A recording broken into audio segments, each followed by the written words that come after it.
Hi guys, welcome to this week's session. Last week is kind of a follow-on from CP testing. So in CP testing, we tested a whole manner of things. This week we're focusing on VO2 max, and that's going to be the subject of our chat as well. Okay, so we have a 4-old VO2 max geek sesh. Okay, so you can see the timer, we've got 2.5 minutes before we get going. There's not much really to say for this workout in terms of there's no course to select or anything. I'll just pick a flat course basically, because you are going to have a 5-minute time trial, so you're going to need, just basic. You could, I guess, choose a course with a 5-minute plus climb on it. But, I think you'll be very happy with a perfectly flat course. Erg mode is going to be coming off after the warm up. And basically it's that first 5-minute VO2 effort that really matters, okay? So that's what we're going to be focusing on. And then there's some 3 and 2-minute efforts. They are more about hitting a power target rather than being full-on time trial. All right, so yeah, just a heads up, we're going to have erg mode turning off. And that 5-minute effort, whilst there's a target in there, it's arbitrary. That's the 5-minute time trial. Okay, so you need to pause or what have you, get ready. And do make sure you're very well hydrated. We're going to get ready to go in a minute and 15.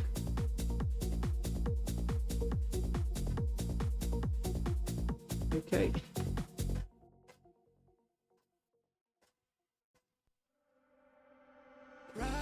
One minute till we get started then.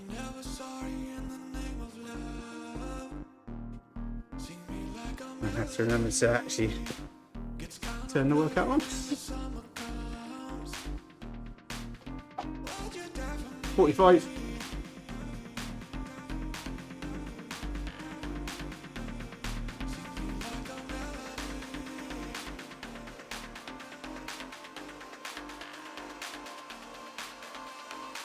Okay, starting in 30 seconds. Get yourself ready. Get ready to start the workout. And we'll start at the same time.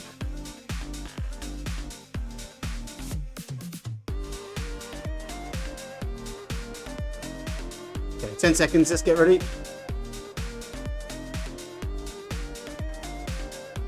Ready to go in 4, 3, 2, 1. Okay, off we go then.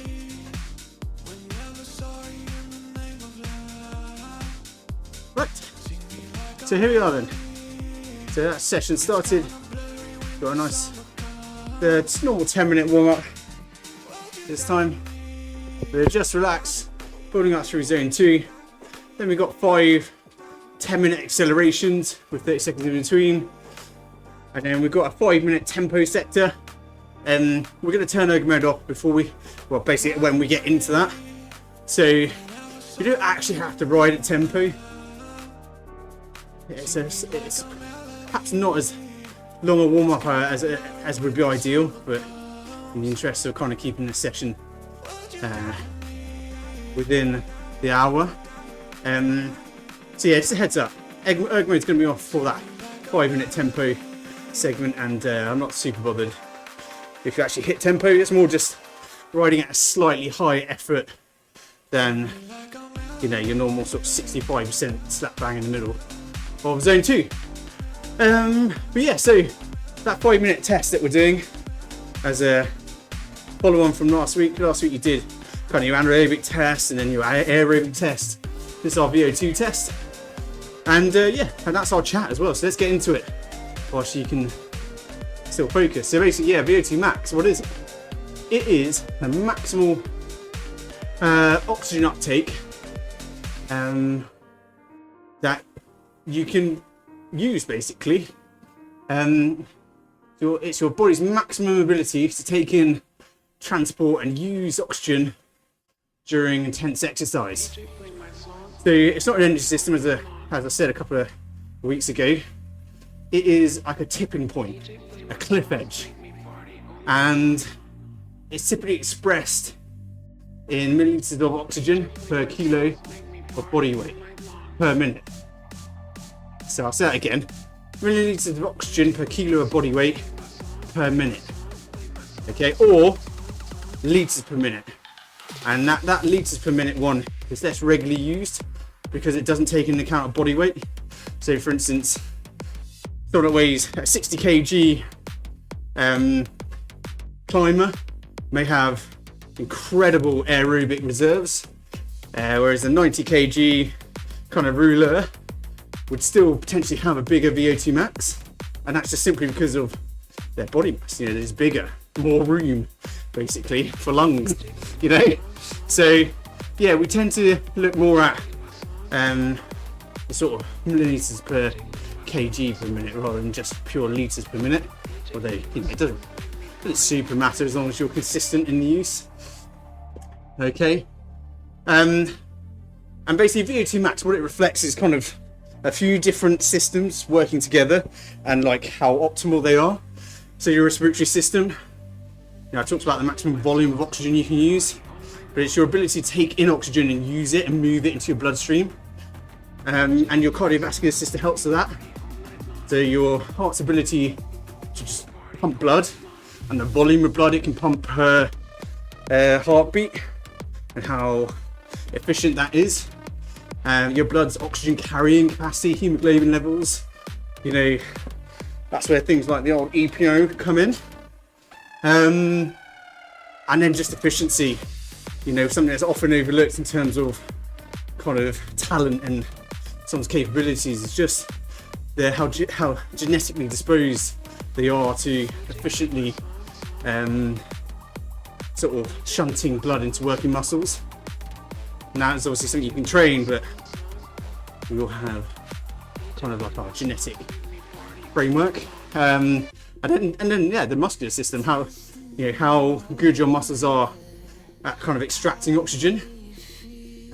Things like mitochondrial density and like enzyme activity within the muscles. Yeah, that matters. And your ability to clear lactate, for example.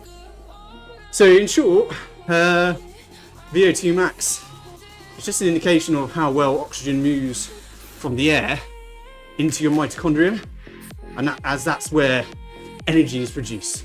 That's where all the kind of and that's why we say when energy all comes from the same place, that's literally where we mean your mitochondria.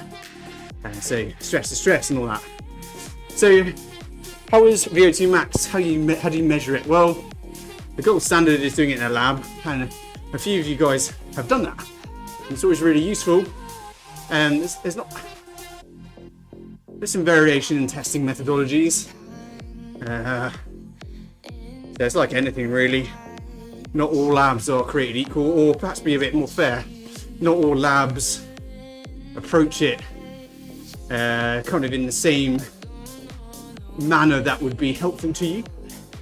But yeah, usually do like a treadmill or cycle ergometer test on the turbo basically, and you just kind of increase intensity until exhaustion. So your oxygen intake and carbon dioxide output are measured, things like that. And sometimes they'll do like a lactate prick test as well. And yeah, so kind of the sort of things that suggest that they found your VO2 max is there'll be a plateau in oxygen uptake, obviously because you can't take it anymore. High blood lactate levels, obviously because you're above your aerobic threshold. So you got your aerobic threshold, which is kind of like the tipping point, and then you got VO2 max, which is a cliff edge. So you got the slope and then the cliff edge, and VO2 is that cliff edge. Yeah, you'll be near maximal heart rate. Yeah, just a very high breathing rate, etc. Kind of obvious stuff, really. The field tests that they use, you know, I looked at kind of a few, but you know, there's the Cooper 12-minute run test, which if anyone's done any PT courses or anything like that, and they love leap tests, walk tests, but really kind of there's usually they have their own specific kind of ramp test or something like that for cyclists. So what's a good VO2? What are typical values? Well, population wide, like really sedentary people that don't do anything, their VO2 max range expressed in milliliters per kilo per minute, somewhere in the 25 to 40 range. And then recreational, you know, do the old 5k a week, talking about 40 to 50. And then well-trained endurance athletes, you're looking at 55 to 70, and then elites, you know, 70, 90 plus. And that, obviously there's variations within that for gender. But like if you're somebody who works in pure liters per minute, so just pure volume, then when we're talking about kind of endurance trained men and women, remember this is liters, not milliliters per kg per minute, this is liters per minute. An endurance trained female, 3 to 4 liters per minute. Endurance trained male, 4 to 5.5 liters. And then the elites, you know, they're 5 plus, basically, you know, sometimes 7 liters plus. Just absolute freaks, you know, just basically lungs with legs. But just remember, when it comes to just working out by maximum literage, you know, their body weight and height and things are key factors. But there are also some kind of non-modifiable stuff alongside body mass. Your genetics are a huge kind of factor for your VO2 max capabilities. I've got a stat here that says 30 to 50% is genetic. No idea where that came from, but it's a number which kind of emphasizes the point. Then your age, obviously, as you go past 30, VO2 max starts to decline, along with everything else. And then your gender, you know, men, due to their body composition, tend to have higher hemoglobin levels. Okay, and then there are some trainable things, some things you can do, which are obvious stuff, you know, all the things that we're doing, endurance training basically. So just gonna pause there for a sec. So we've got some 10-second efforts. They're just little leg openers, remember, they're not sprints. So here we go, just 10 seconds, just sort of just waking the legs up, getting them going. 3, 2, 1. Yeah, so, you know, when it comes to performance, VO2 max is massively important, and you'll see guys like Pogacar, you know, you'll hear their numbers, but it's not always the guy with the biggest VO2 max that wins, or girl. You know, things like, probably the most important thing really is how long they can sustain a high proportion of their VO2 max. Okay, round 2. And, you know, repeat it and hold it for long periods. That's a bigger determinant than just who's got the biggest lungs in the peloton. And then other things like skills, you know, your economy, your efficiency. You can have a huge VO2 max, but, you know, particularly in talking about running, for example, you know, there's a lot of skill there, a lot of running economy. Okay, so it's not just biggest VO2 max wins. Okay, third little effort coming up. 3, 2, 1. Just open the taps a little bit.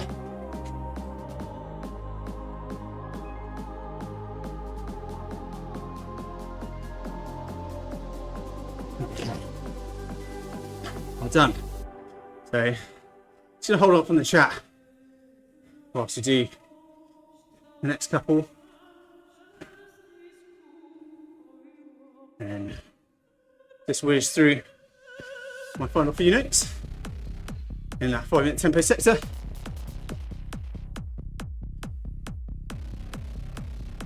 Okay, fourth little acceleration. Here we go. Just opening up the legs, waking them up.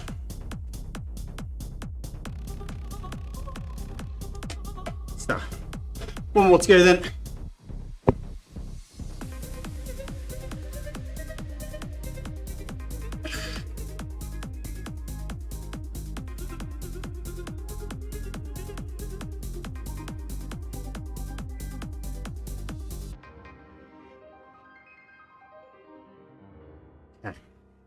Last little acceleration. 5, 4, 3, 2, 1. Here we go.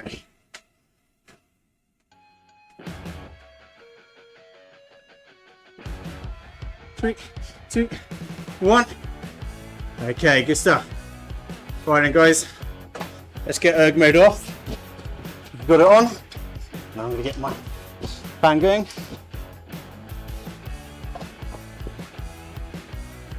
So, VO2 max, we talked about what it is,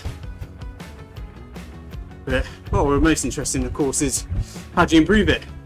And your VO2 max is trainable. I have said a big percentage of it is determined by genetics, in terms of like the ultimate kind of maximal level you can get to, but you can train it to get there, you know, you can, there's a huge trainable element. And basically that's done through the really obvious methods: high intensity training, sustained aerobic training, so you know, like tempo efforts basically, overload, recovery, go again, etc. All right.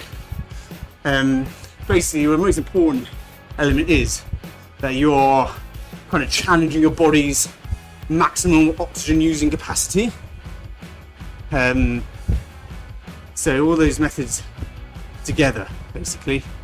And what that means in terms of types of sessions, like, it should all sound familiar when I go through it, but basically when it comes to high intensity training, you know, it's, you know, spend a meaningful amount of time at or very near sort of VO2 max intensity. So you talk about 90 to not quite 100% max heart rate in a short burst over a slightly longer period than an out and out sprint, basically. But you know, 90 to 100%, and you're looking probably to spend about 12 to 25 minutes at that intensity over the course of sort of like a hour's session. And so the formats that you'll look at are the stuff you know and love, you know, 4x4 minutes with 3 minutes recovery, 6 times, you know, 5 to 6 times 3 minutes, 2 3 minutes recovery, 6 to 10 at 2 minutes. And then there's tons of variations kind of within that. You know, we do a lot of the 30 seconds on, 40 seconds off, that sort of stuff. Sorry, 40 seconds on, no, how do we do that? I can't remember. 40 seconds on, 20 seconds off. Yeah, you know, and that's just another way of accumulating time at and around your VO2 max. So just remember, we're in this tempo effort. I don't really care so much about your tempo right now, okay? Because I just want you to be kind of at a level that's just not too relaxed, basically. You're riding at focus level. So yeah, high intensity stuff, and then there's sort of longer VO2 efforts, sort of like, I don't know what you describe them, like to failure type efforts. You know, well, actually not really to type failure, but it's just a different approach, like, you know, 6 to 8 minute efforts at 90% rather than 90 to 100, you know, percent of heart rate max. And so that's kind of working your aerobic threshold as well. You'll see it in that sort of uncomfortable space between threshold and VO2 max. And that's depends on the athlete, but some people find that sort of training a bit easier. I prefer the shorter stuff personally.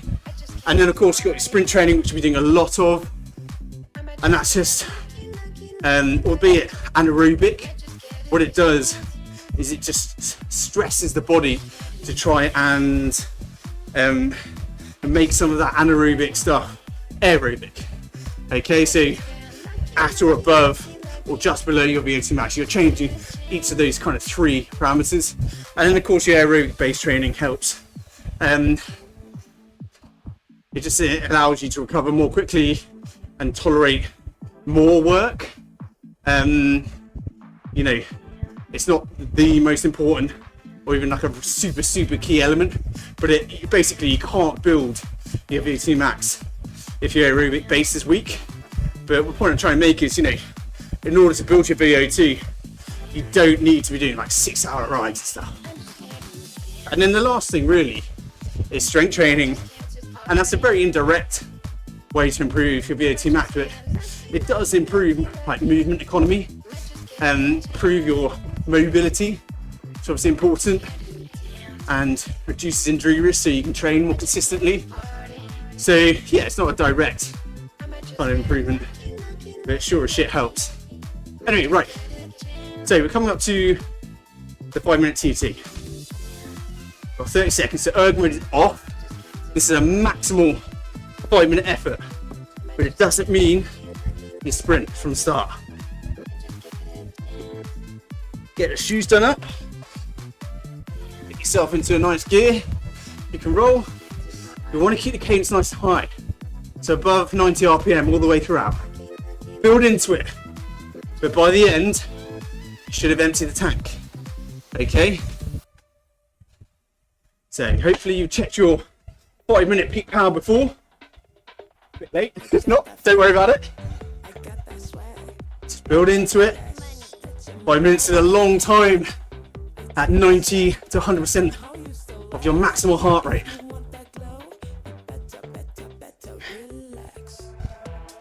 But build the effort and then try and relax. Lift the chin up. Let's keep as much of this aerobic as possible.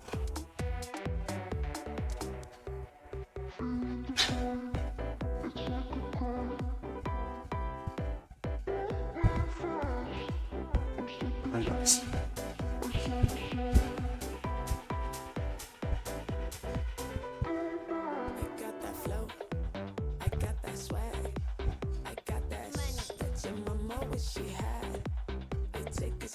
Approaching the first minute down. There we go. 1 down, 4 to go.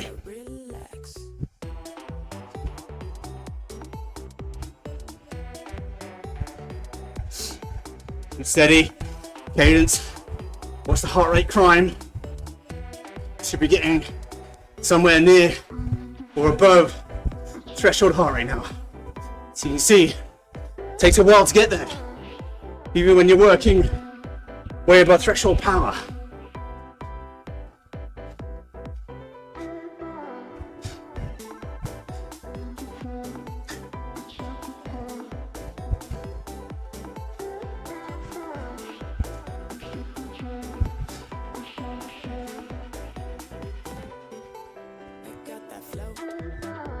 Okay, not far off, 2 minutes done.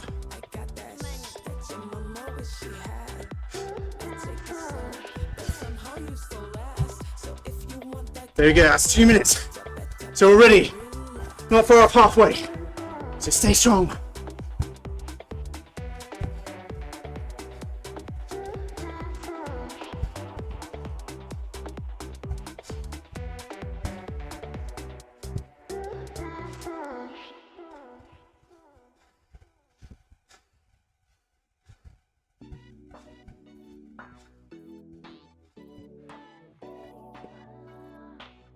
Here we are, halfway. 2.5 minutes to go. Reset the clock in your head. Just think about its last 2 and a bit minutes. Try and lift it if you can. Then we go all in for the final minute.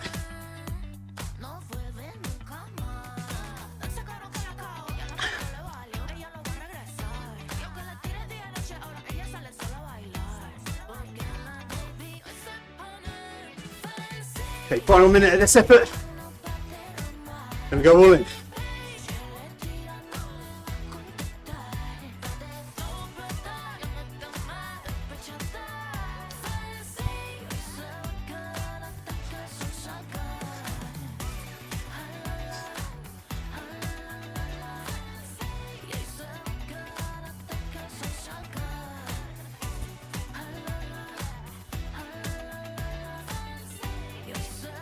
Okay, 90 seconds.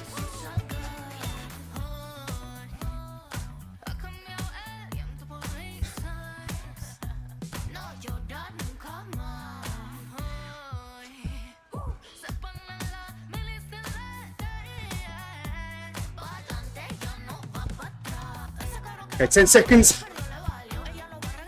Take it up. And throw the kitchen sink here. 3, 2, 1. All in now, come on. Dig in.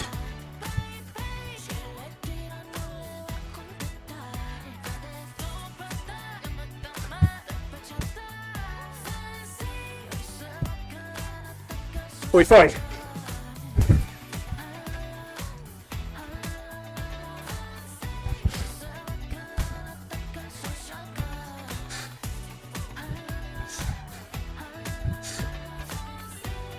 Turn up again, come on.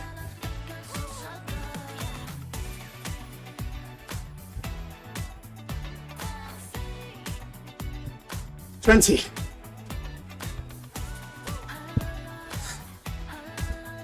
You ready for the big last sprint? Here we go, come on. 5, 4, 3, 2, and 1.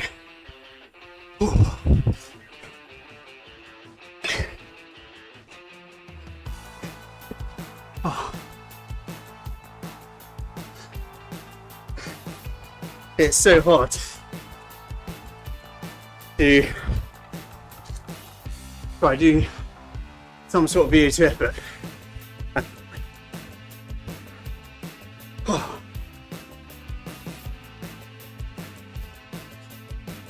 Now obviously I'm not training as focused as you guys, but I still try and use these sessions to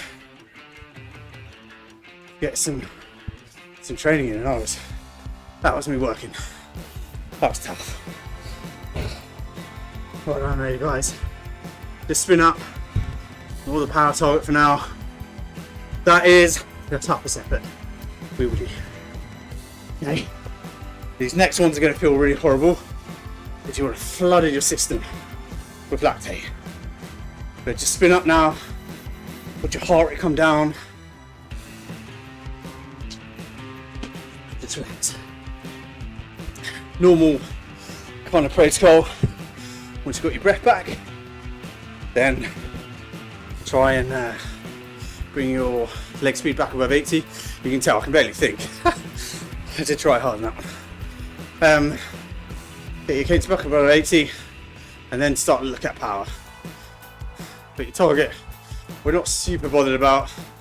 We just want you to keep your heart rate above 100 beats per minute and just flush out some of the waste products in your legs, basically. But that's VO2, basically. Now, particularly at the end there, you would have gone purely anaerobic. So, you know, if you were doing a 5-minute interval, it would not be at that average power. It would be a fair bit easier. But that 5-minute effort is going to give us a really good indication of where your VO2 max is at right now. And as I say, it's trainable. So yeah.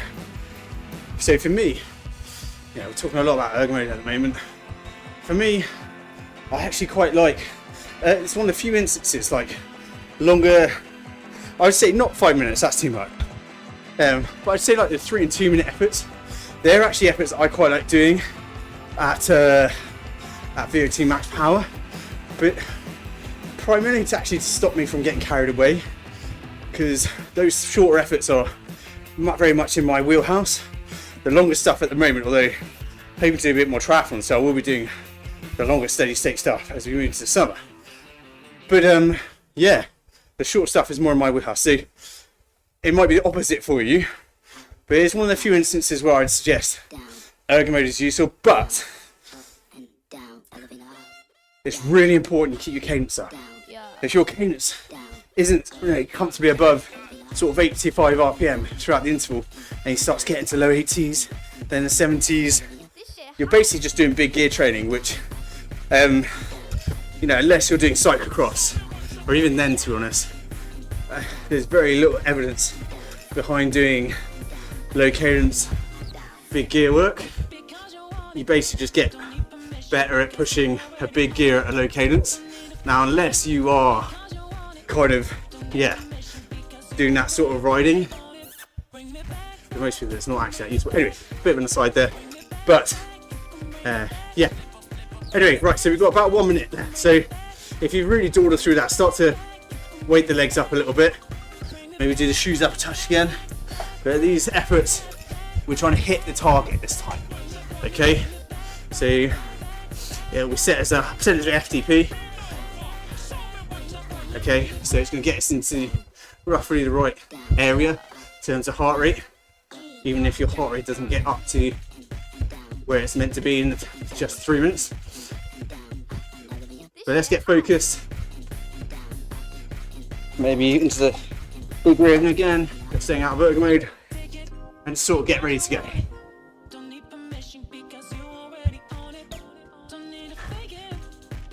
10 seconds. 10.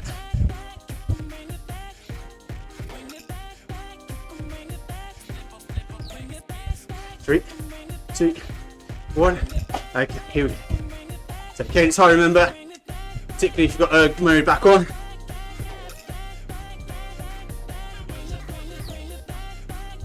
But try and hit your level, and then the high cadence will help you maintain a consistent power. Okay?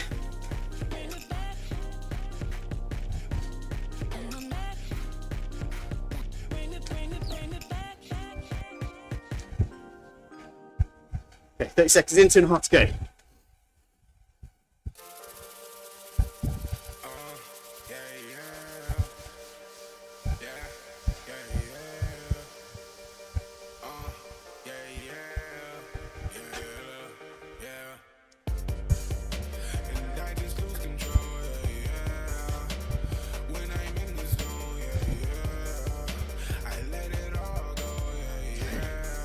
Last couple of minutes.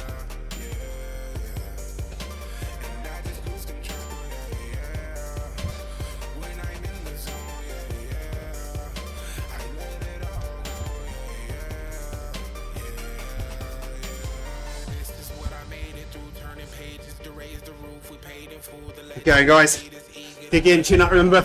Shoulders down.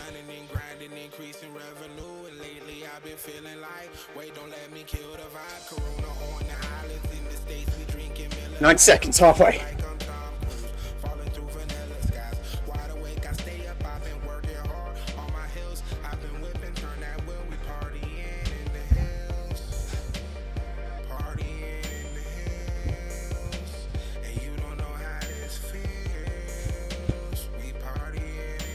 Okay, approaching the last minute.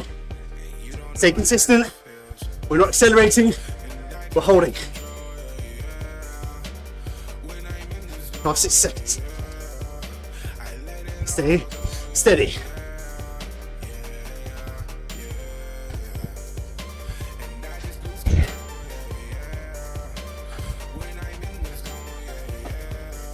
.5.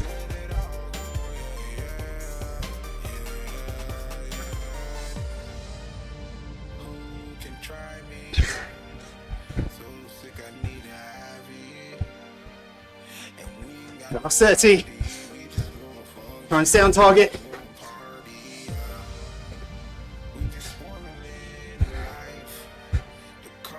$20. Yeah.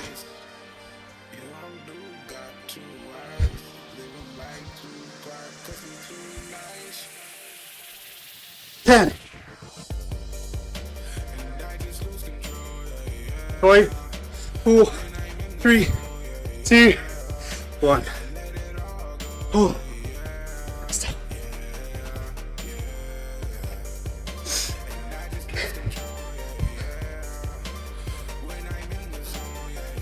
Oh man, that's tough off that 5-minute effort.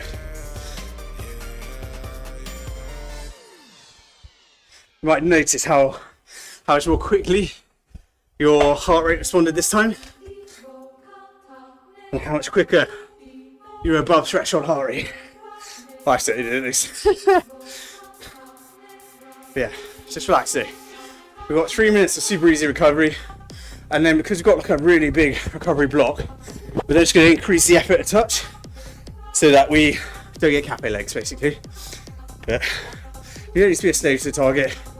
what I'm just going to say is in like 2 minutes time, I just want you to increase the effort a little bit, get roughly sort of somewhere 60, sort of 55 to 65% of FTP. You might notice that following on from 2 weeks ago, where I was talking about session completion, I'm starting to be a bit more vague with my instructions. It is purposeful. I want you guys to start to take a bit of control of it, you know, and think about what you're doing a bit more. And so that's why I'm saying, like, not to worry too much about the recovery targets and things like that, looking at your heart rate. I'm just trying to force you to look at this stuff. Okay. And I'll use this 10-minute sector just to do a quick little recap. I don't really have too much to add on the VO2 max side of things, but I'll do a little run through again. So I think VO2 max is like, it's I think generally speaking, I'd probably include myself in this. I think the actual sort of theory of what's happening there in your body is quite easy, but then when it comes to like measuring your VO2 max and the numbers start flying around, for me, I'm not a numbers guy. I was a lawyer, not an accountant, for a very good reason. You know, I still have to use my fingers to count, basically. But that's when I think, I probably speak for some of you guys as well, I think that's when you start to get a bit lost in the VO2. It's very easy with the threshold stuff, the FTPs and stuff, to use your very round number. And it's wattage, something you use day in, day out. Whereas your VO2 max, it's it's an algorithmic metric basically. It's not, and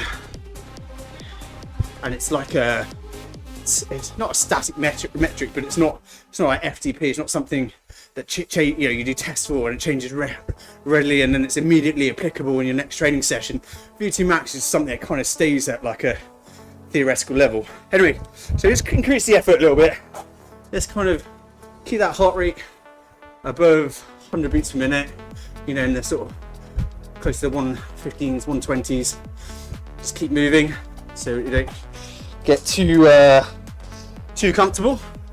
But as I say, let's just do a quick run through. I think some of this stuff bears repeating, and also just so we don't have to sit in silence for 10 minutes. So I forgot about this 10-minute block. But so yeah, let's say your VO2 max, you know, it is basically your body's maximum ability to take in, transport and use oxygen. We measure it in volume basically, you know, literage, milliliterage per minute. So remember the most commonly used one is milliliters per kg per minute. Okay, because that takes into account body mass, which is important. 60k climber, 90k ruler might have the bigger literage, but not as a proportion potentially of their body mass.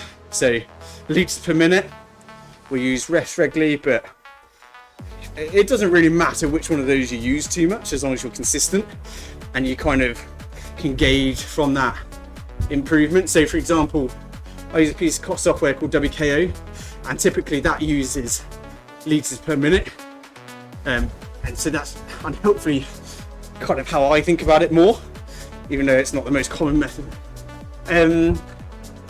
Well, sorry, one of the charts that I use a lot is liters per minute.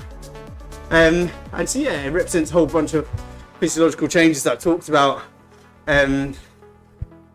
Lab testing, I've very briefly skipped over. I've never actually done it myself, I'll be honest. And it's just simply because I don't think it would add much to me personally to know that. And I'm very, particularly this year, not at a point where I particularly care. But I would recommend it for you guys. I mean, I think it can be something if you do like maybe once a year, it can be really helpful. And I think it's particularly helpful in understanding VO2 max and how your body works. It will help you understand also kind of what you're good at and what you're not good at to a certain extent. And I think just like the information generally speaking. It's like doing blood testing. It's more a case, some apart from that sort of thing, it's kind of like just reassurance, just knowing, oh, actually my VO2 max is pretty solid, you know. So it's not like a checkup thing, I would suggest. But you know what they're looking at is that, looking for that plateau in oxygen. So you usually have like a mask on while you're doing it. They might do the lactate prick test to see at what point your aerobic threshold kicks in, and then you know they'll get you, find out where your maximal heart rate is. It's basically a maximal. It's a test to exhaustion. So it's not easy, but it doesn't also tend to last that long. So it's not like doing an FTP test. Okay, and then just some typical values. Just try and remind you of that again. So working with the more common milliliters per kilo per minute. Sedentary 25 to 40. Recreational 40 to 50. But we like to think, well, I would suggest the vast majority of you, unless you're kind of very new to structured training, would be in sort of 50 plus milliliters per kg per min. And then you get your kind of elites that are 70 to 90 plus. But if your mind sort of works more in pure literage, like mine tends to do, you're probably talking for a female 3 to 4 liters per minute, for a male 4 to 5.5 liters, and then you know above that, or kind of like the more elites. Talks about how genetics is very kind of significant. Not sure I really would ascribe to the 30 to 50%. I think that's a very, very broad range to be almost entirely useless. Your age.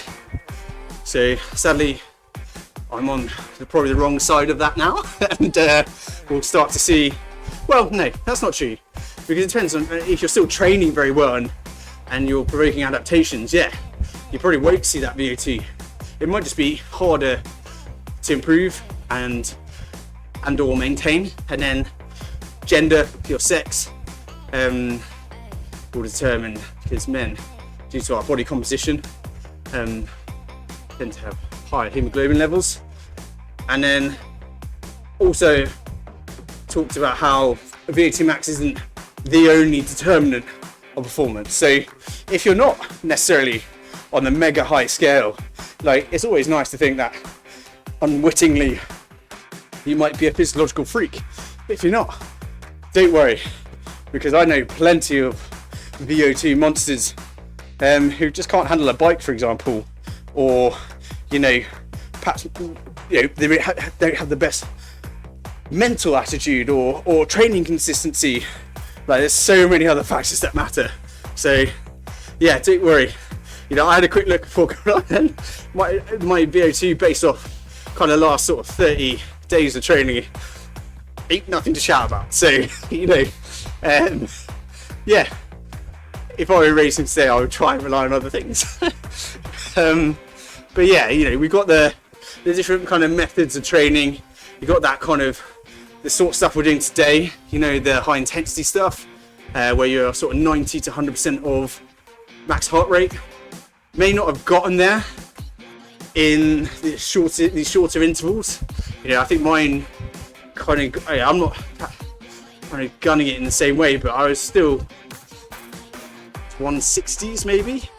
My threshold heart rate's around 156, so you know, I wasn't that far beyond threshold, but a lot of that could have been just because the interval wasn't long enough. Anyway, so yeah, we're talking about your sort of 2 to 4 minute efforts, maybe 5 minute efforts that we did today, looking to accumulate sort of around 25 minutes tops of beautiful VO2 work.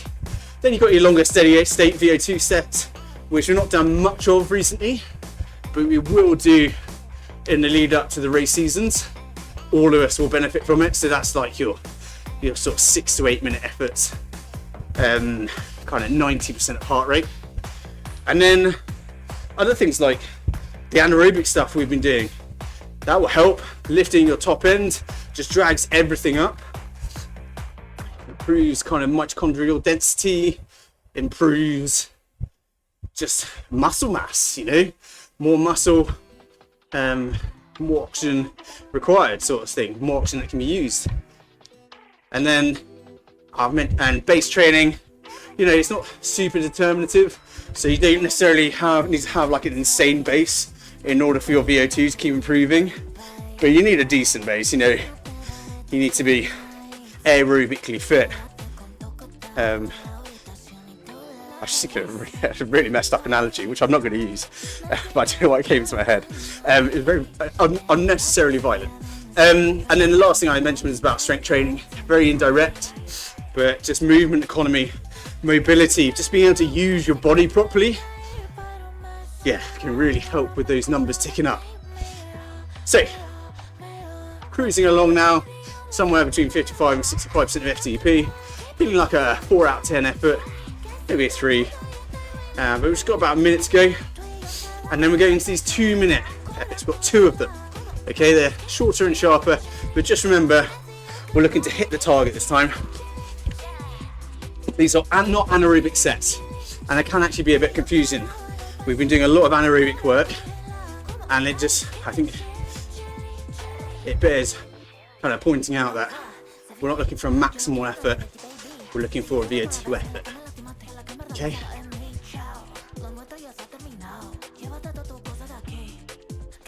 One thing you will notice is that actually, I'll talk about this in a sec.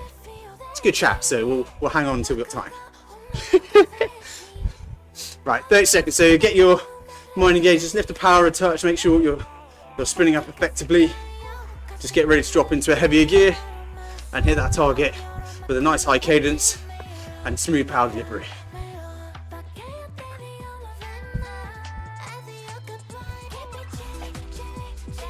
Get ready to go, guys. 10 seconds.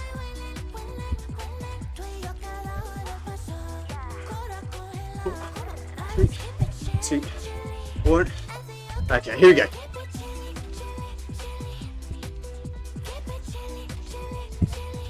Get that cadence nice and high. Try and get above 90 if you can. Not taking a while to get there. And that's heavy.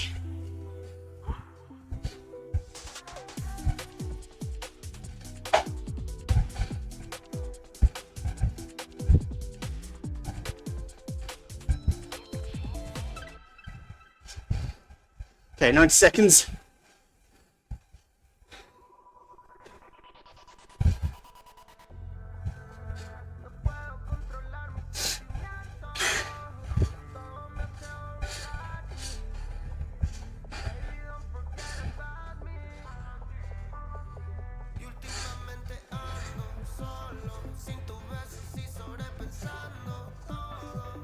Okay, coming up to the last minute. Here we go, 6 seconds, come on. Stay strong, stay consistent.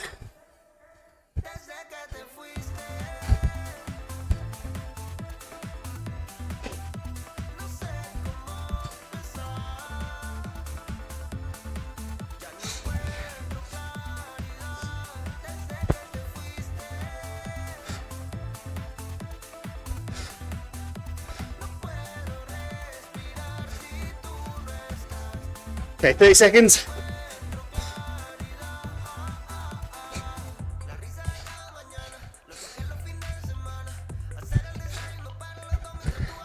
Twenty.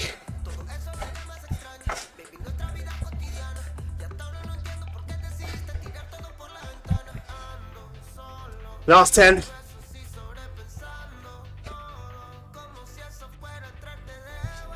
4, 3, 2, and 1. Oh no.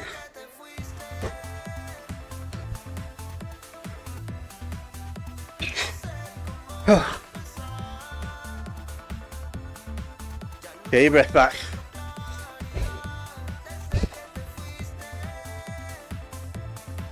Oh man.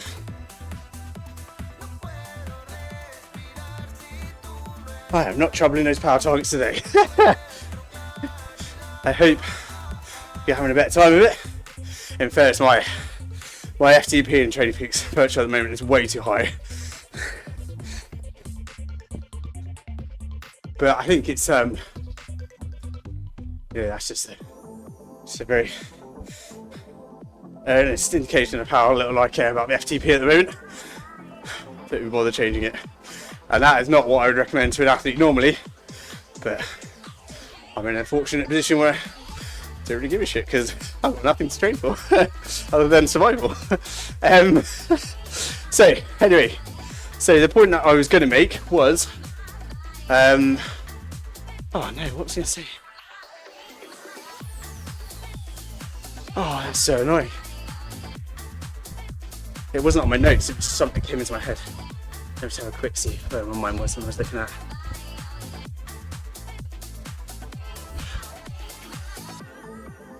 You probably had enough of listening to me, so I'm just going to take 30 seconds to try and remember what I was saying, because it was quite a good point.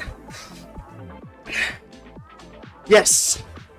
Okay, so one of the challenges, as I said, is kind of seeing VO2 max and how it applies to you. So, you know, I mentioned how not the people with the biggest VO2 max don't always win. And you've got to see that in the context of kind of your chosen events. So for example, like if you're a time trialer, you know, the bigger VO2 max is important because you'll talk about one sustained effort.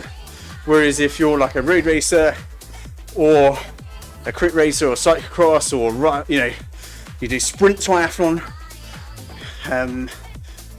VO2 in that context is more about repeatability.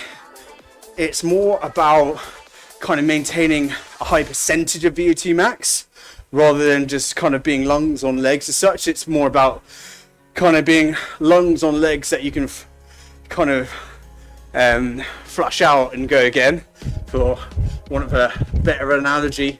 So I think what I'm basically trying to get at is kind of seeing how your VO2 max numbers, how your notional volume numbers correlate to your power numbers and your ability to repeat that.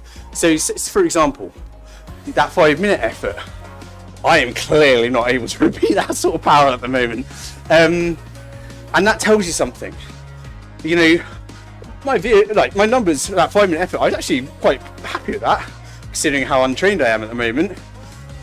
But if I were to apply it to my first love at the moment, cyclocross, and my ability to then repeat anything like the numbers, I would be worried right now going into the cyclocross season. So hopefully I've in a very long-winded way made my point there. But the numbers aren't everything. It's like everything in training. The headline numbers aren't everything. Right, let's get ready for this last one. Here we go then. So last effort of the session. Get up to power, nice high cadence, and let's stay there.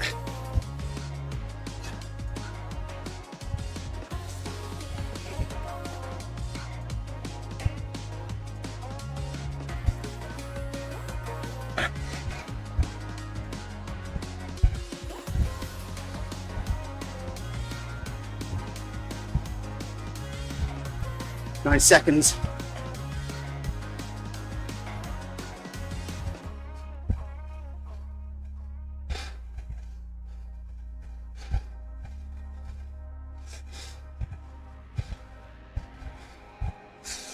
Not far to go now, guys. Approaching the final minute of hard work.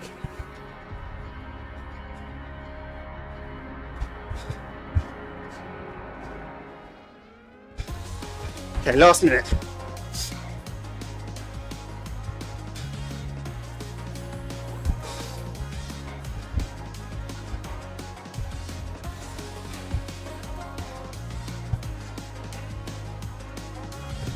.45. Stay strong, come on.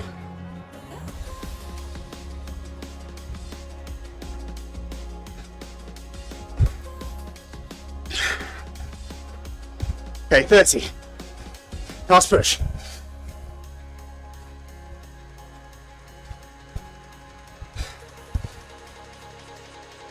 20.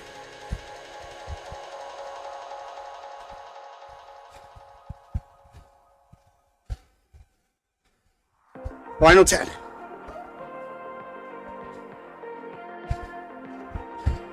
5, 4, 3, 2, and 1. Woo-wee. Tough old sesh that. Well done, guys. Just spin up. Remember what I said a couple of times recently? As a cool down, I'll stay on until at least I'm under 100 beats per minute. Not necessarily stay on this, but in my normal training session, I'll try and get my heart rate down below 100, or I think about stepping off the bike. So we've had a lovely VO2 chat. Just remember what this is all about. We did your CP testing last week. This week is just that extra data set that allows us to then compute your critical power, your W prime, and all that lovely geeky cycling terminology. So this is a crucial part of that formula, okay? But also, it's just another opportunity, another benchmarking exercise, which we've been doing a lot of, and we'll continue to. I think my approach is now full stop. I've seen so many times we've done FTP testing in the distant past, full spectrum testing, ramp tests, whatever. People just get psyched out by it. So one of my missions is just kind of desensitize you guys to doing maximal efforts, and this will help. This will help in your racing, because it won't be a place that you're so shy to go to, and that's kind of the underpinning satanic nature of it. I want you guys so familiar with just kind of, right, maximum effort 5 minutes, done. Maximum effort 12 minutes, 3 minutes, whatever it is. You just get on with it, and you don't. But hopefully, by doing it so many times, you will be numb to whether it's a PB or what. You know, it's all part of a bigger picture, and it's all about seeing those numbers track and tick up over time. Okay, so that's what this is. That's what all the benchmarking, the hill rep tests, that's what it's about. So don't be skipping those hill reps. They're all part of the picture. I personally love them, but I know I'm in the minority when I say that. Yeah, that's kind of what all this benchmarking stuff is about. So I've just seen so many kind of fitness tests bombed, and it's got nothing to do with fitness. It's because someone's not been there mentally for usually very justifiable reasons. Like, this is not a dig. You know, sometimes they had a bad day at work. Sometimes, you know, they just don't have that much confidence at that point in time. Whatever the scenario is, and I guess part of what I'm trying to teach you guys is it doesn't matter. We're just like, let's get comfortable doing all our efforts, because then when it really matters in our races or events, we're less shy to go there, basically. Anyway, right, so 30 seconds just spinning up, go, just relax. Have a look at your 5 minute effort. We'll plug it into your kind of benchmarking spreadsheet. Just remember, there is a critical power calculator on the website, so if you can't wait for me to update your spreadsheet, go to the website, go to the critical power calculator, plug in your numbers from last week, plug in your numbers from that 5 minute TT, and you'll get your critical power and W prime. Also on that web page, that critical power testing calculator page, there's a lot more information on critical power and W prime. Okay, so if you need a little reminder of that, then it's there. Although I would have talked about it last week. No, never. Alright, just to repeat. Anyway, so there you go, guys. Really well done. Tough old session. Yeah, we're at the lower end of that 12 to 25 minutes of kind of accumulation of VO2 work because of that 5 minute fit, which was grim. See you guys.